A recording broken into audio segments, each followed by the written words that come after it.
Hey everyone, I'm Uriah Kaiser, Potomac Local News.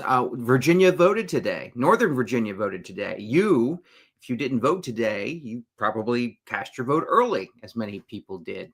But the election is over, and we are now going to walk you through some of the local results that we are seeing here. So thanks for joining us here on on the YouTube channel here on Potomac Local News. Please be sure, if you like what you see, if you want more local news having to do with where you live in Fredericksburg, Manassas, or Woodbridge, please like and subscribe to our channel and comment. Tell us what you think. Tell us what we could be covering more of, and tell a friend, because we are doing everything we can to keep you informed about what's happening where you live right here with the news that is important to you.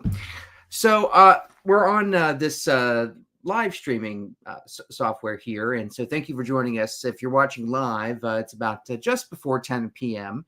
on Tuesday, November 4th. And we've got some stuff to go over here with you. We are, let me see if I can pull up the screen here. I want to share my screen, and yeah, let's see what happens if I share my screen here. And what happens if I let's see. Hold on. This is wonderful. This is share my screen here. Okay. So we'll just go over some of the reporting that we have done here. So we've been covering this all night long since the results started coming in to our newsroom here. I'm going to pull up some of our coverage so we can roll through it, because I've got a lot of points to make about what we have already posted to PotomacLocal.com. You can get the latest on the election results at PotomacLocal.com. And I'll go over some of the races that are still hanging out there at this hour, including statewide. So if you don't already know, Abigail Spanberger is governor. The race has been called. Ghazala Hashmi has been called for lieutenant governor, both Democrats.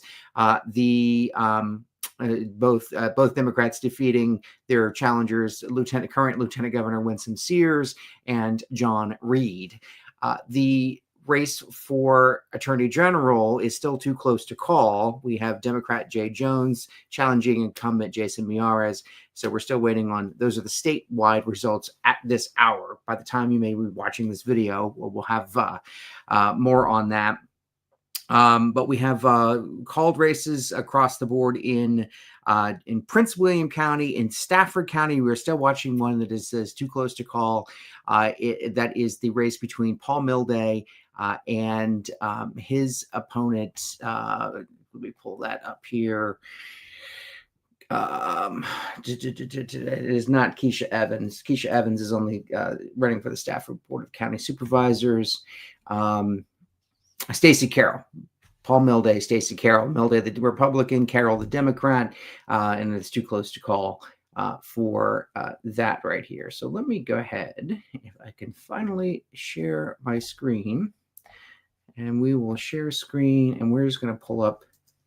There we go. We'll pull up Potomac Local News here. All right, so let's start where we started in let's start in Prince William County. So what we have here is Guzman. She has bested Ian Lovejoy in the 22nd district. Now, this was the one that we were watching very closely in Prince William County, because Lovejoy, who won back in 2023, was really the lone Republican in Prince William County, in Northern Virginia, if you will. And he was fighting to keep that seat. Guzman, who challenged him, won by a hefty number. She won about 56% of the vote to Lovejoy's 44% of the vote.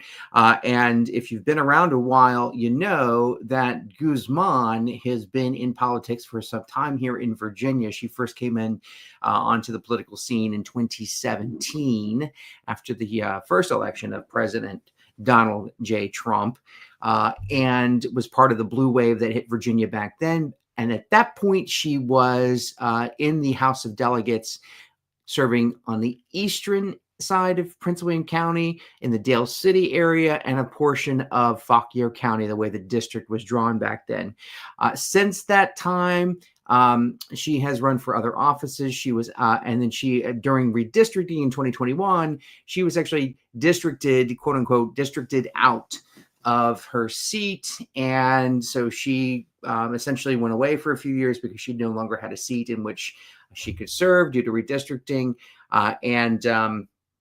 But obviously she's back and she won. The Democrats put her back in to the General Assembly. And so now Prince William County, like Fairfax and most of Northern Virginia, are controlled by Democrats who will now go to Richmond. So that was the one that we were watching. I'll go ahead and open this one up here.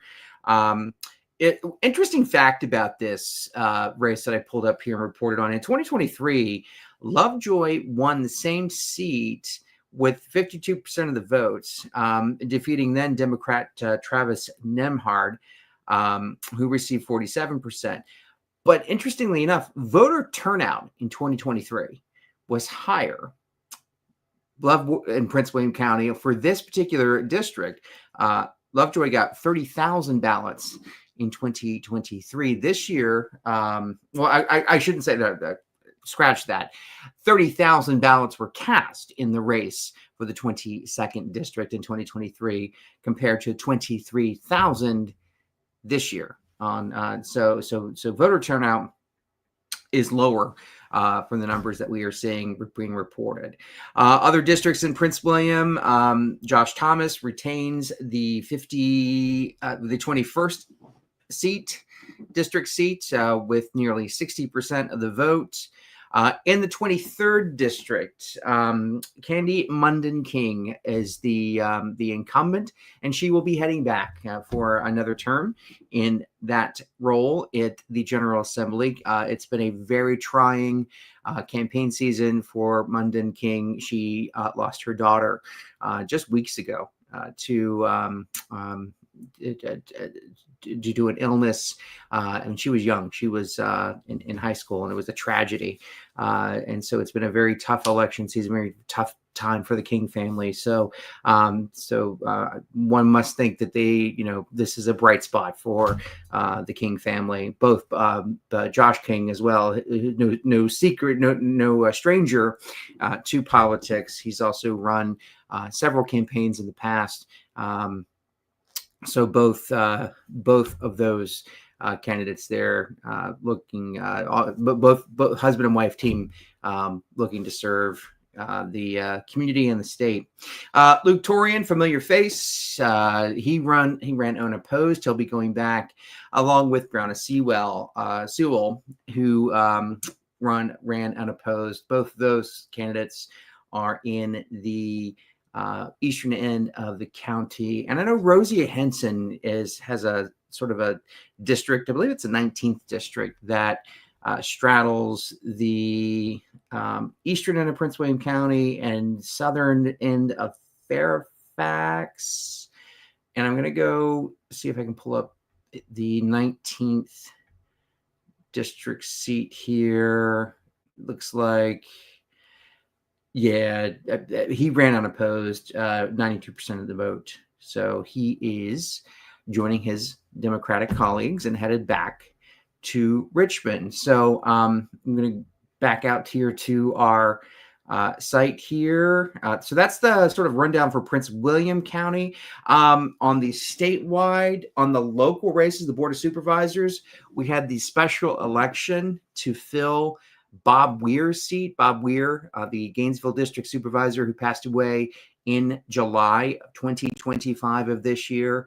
The Democrats flipped that seat, taking it from the Republicans. George Stewart is the Gainesville District Supervisor elect. He bested Patrick Harders this evening in that race with 50% of the vote, compared to Harders nearly 49%. So very close race there. This district, this race continues.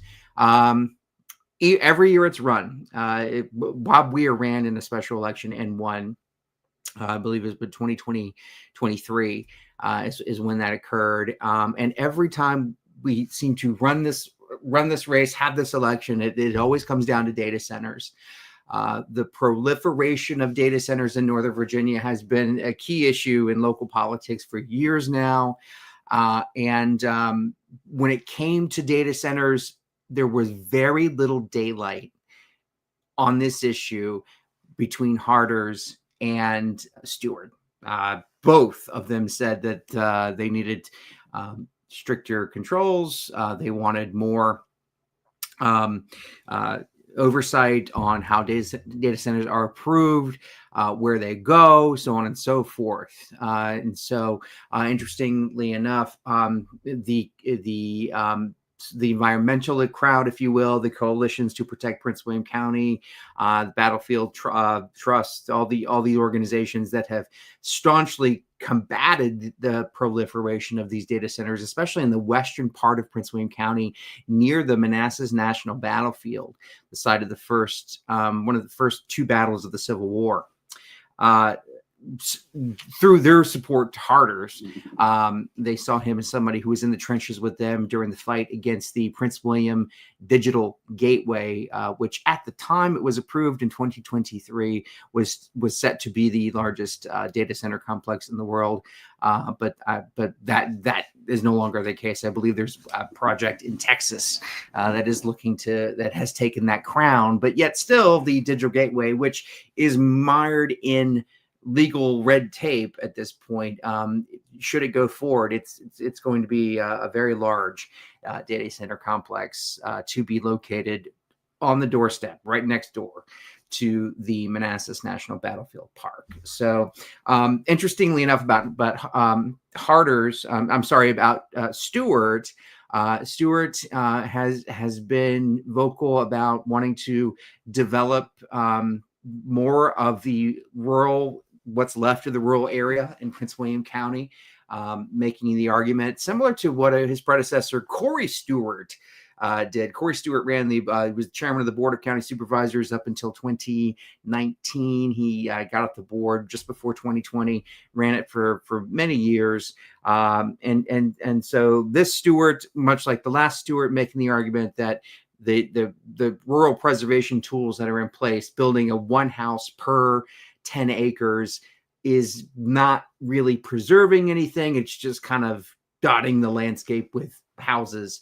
And so George Stewart, this Stewart who just won tonight, calling for a review of how that is built. And one of the things that we also reported exclusively on PotomacLocal.com was his retraction of comments that he made about wanting to explore the idea of the Bi-County Parkway, that long dead zombie road that continues to make its way back onto county plans and county maps and getting the attention of sort of developers and politicians. That road, as it was once envisioned before Prince William County pulled it off the plan, was to link Interstate 95 at Dumfries with Dulles Airport in Chantilly, and using the existing Route 234 corridor, and then crossing I-66 near, again, the Manassas National Battlefield Park. Very popular place here when it comes to development. People have been developing that area for a long time. And then connecting with North Star Boulevard, which is a road in Loudoun County that will, if you can take it up to the Dulles Airport area. So, and so that connection between where 234 ends at I-66 and where North Star Boulevard ends in southern Loudoun County, that would be sort of the last piece of the puzzle crossing there. And so Stewart said he was interested in looking at that and exploring that. And then we reported that. And then within hours, he sent a statement saying that he retracts those comments, and after more thought and deliberation, he decided that that was not something that he would support any longer. So that was one thing that we support. We posted about that. So that is that race that we've been covering since the death of Bob Weir. In Fredericksburg, we're going to go from Prince William County to Fredericksburg, and we'll come back into Stafford. Trust me. We're going to run through it all. In Fredericksburg, it's a lot of familiar faces that are coming back to the city. We are seeing and some transitions from the school board from the school board to the city council. So starting with the city council, Matt Rowe. He's the one. He will be. He's currently the chair of the city school board. He'll be moving over to the District 1 seat Ward 1 seat on the ballot. Should say on the city council, and it looks like Joy Crump. She won Ward 2. She's the restaurateur who Ward 2, replacing John Gerlach, who did not run for re-election after one term. Crump will replace him. Susanna Finn, who was appointed earlier this year after after a sitting council member stepped down. She was appointed. She has now won election to the board, to the city council, and Charlie Chuck Fry Jr. will be returning to the board and to the city council, I should say, serving Ward 4. On the school board, interesting race. A lot of these seats went uncontested. One that we were watching back in the summertime when Malvina Rollins-Kay, who won tonight with nearly 80% of the vote. She had a write-in challenger from Stan Jones, who now runs ACTS in Prince William County. He is the director of ACTS, which is the nonprofit in Prince William. He had been at Stafford County Public Schools, so he's a former educator, administrator, and he ran a write-in campaign against Malvina Rollins-Kay. The reason why we were watching that race is because the FXBG Advance reported some pretty hefty spending on travel. And some discrepancies on spending. And when that story came out, I went up to Kay during the ribbon cutting for the new Walker Grant Middle School in the city and asked her about that report, and she flat out said it was false. She did not address it, and that's all she had to say about that. And so so we were watching that, but since that reporting from the Fredericksburg Advance, since that story came out, Matt Rowe and other sitting school board members have pushed and have actually scheduled a work session in December to talk about transparency and spending and fiscal responsibility. However,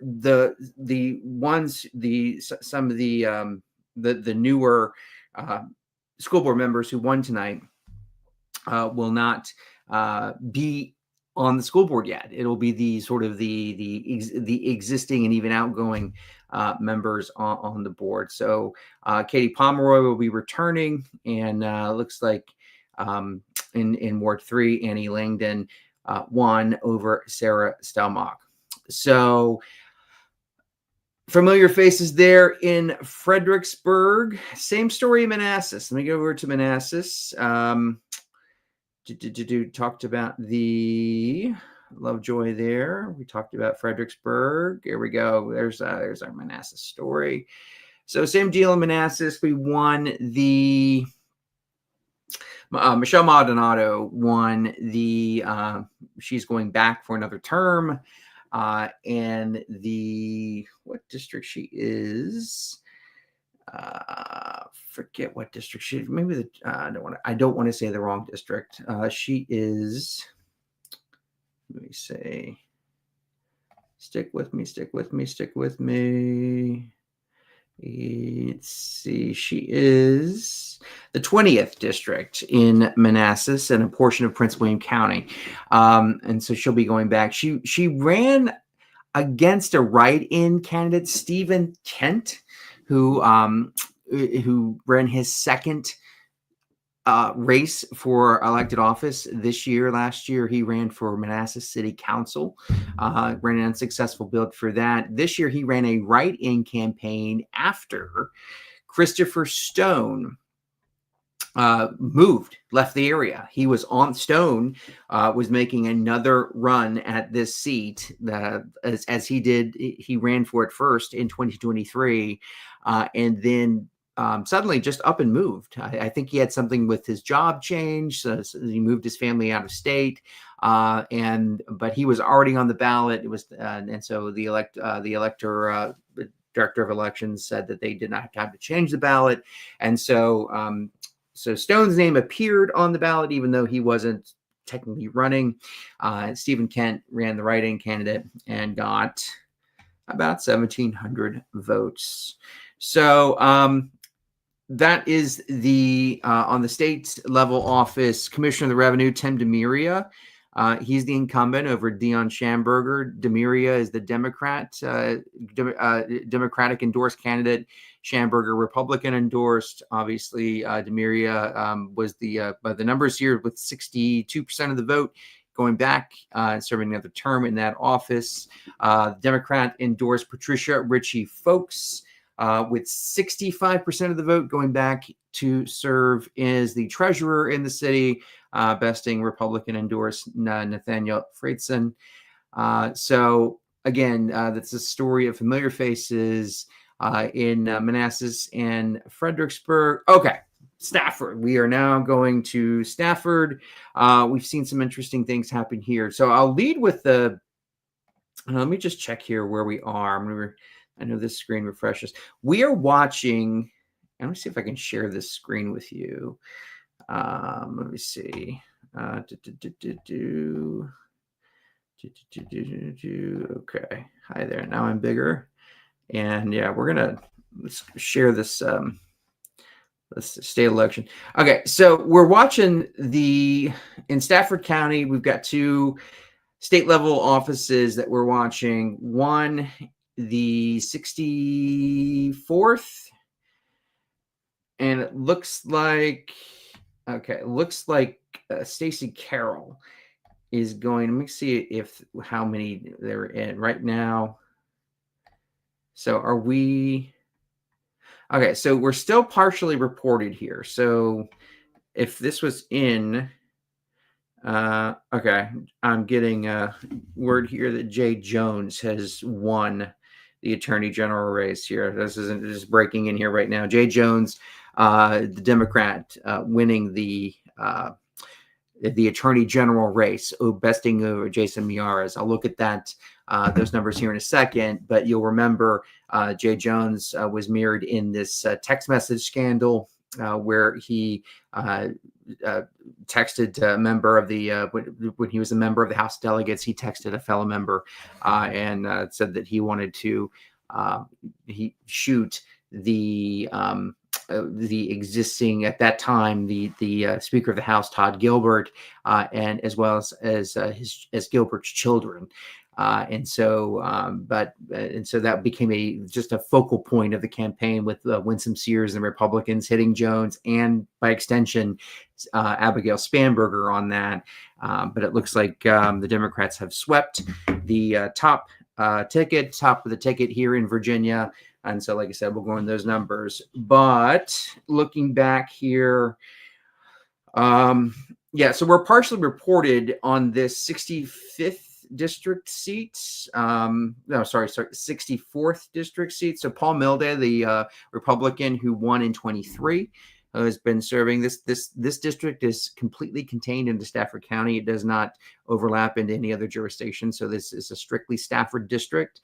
Democrats have poured a lot of money into the seat to flip this seat.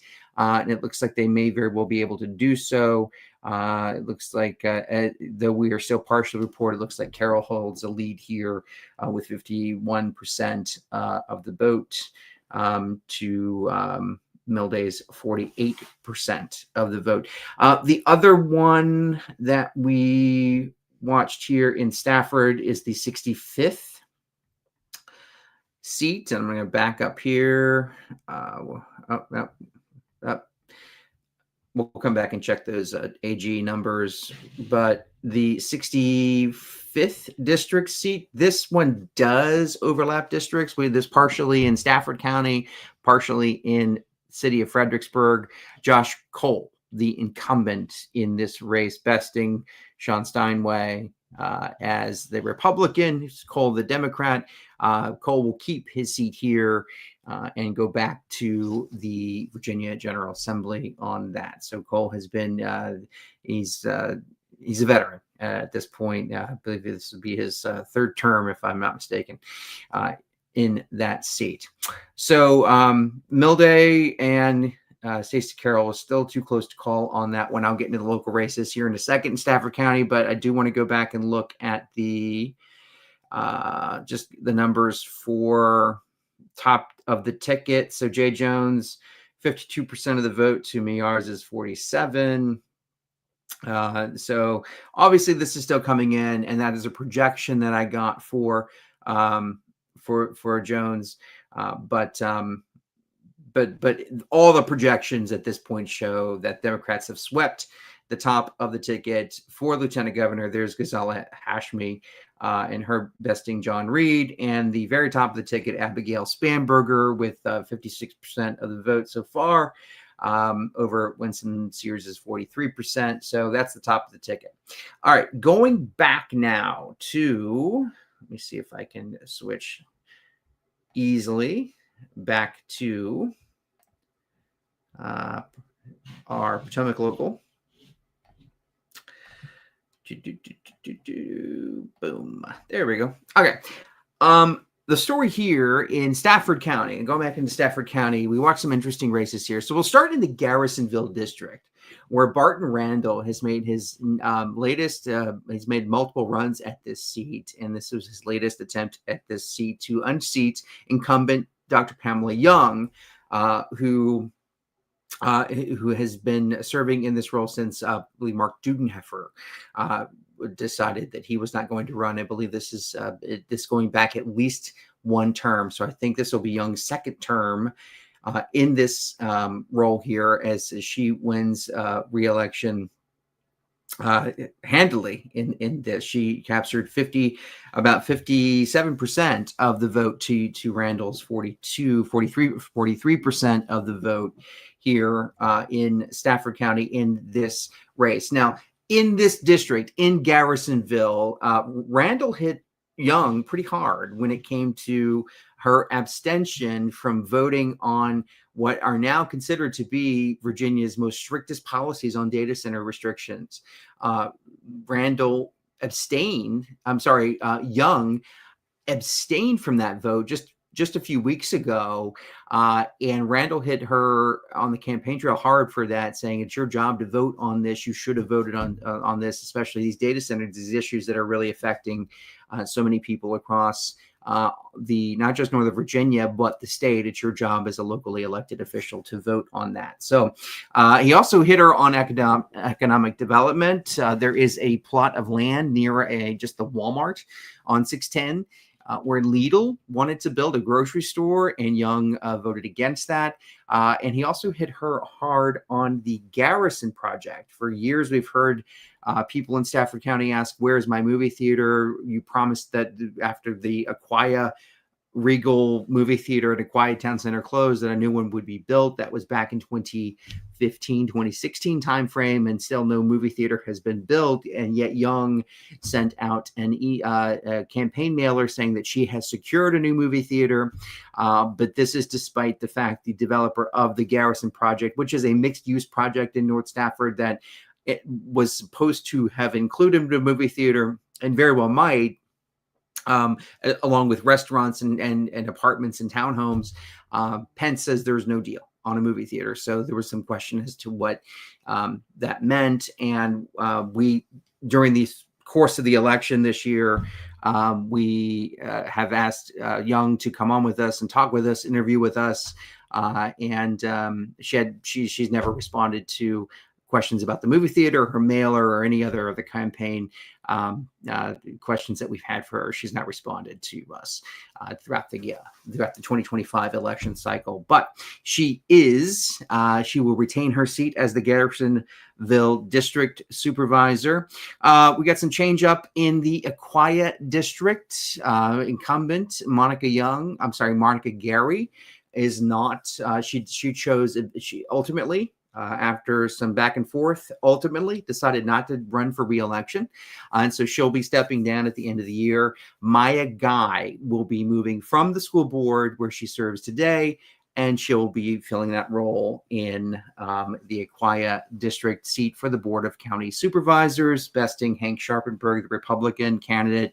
Maya Guy winning 57% of the vote.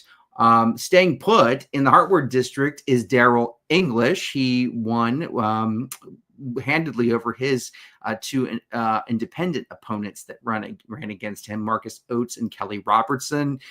English is a former sheriff's deputy and is known for his conservative politics. He will be returning to the Board of Supervisors, retaining his seat come January. We have some change up in the Falmouth District. Longtime Board of Supervisors member and former school board member Meg Bomke is retiring at the end of the year. And so Keisha Evans, who is now on the county's planning commission, will move over to the Board of County Supervisors. And she won there, besting Republican Michael Cattell with 51% of the vote. Interesting notes in the school board race. Maureen Sigmund was beaten by Wanda Blackwell. Maureen Sigmund is the current chair of the school board. She also represents she serves elected to serve as the Garrisonville District School Board member, and she's also the chair of the school board.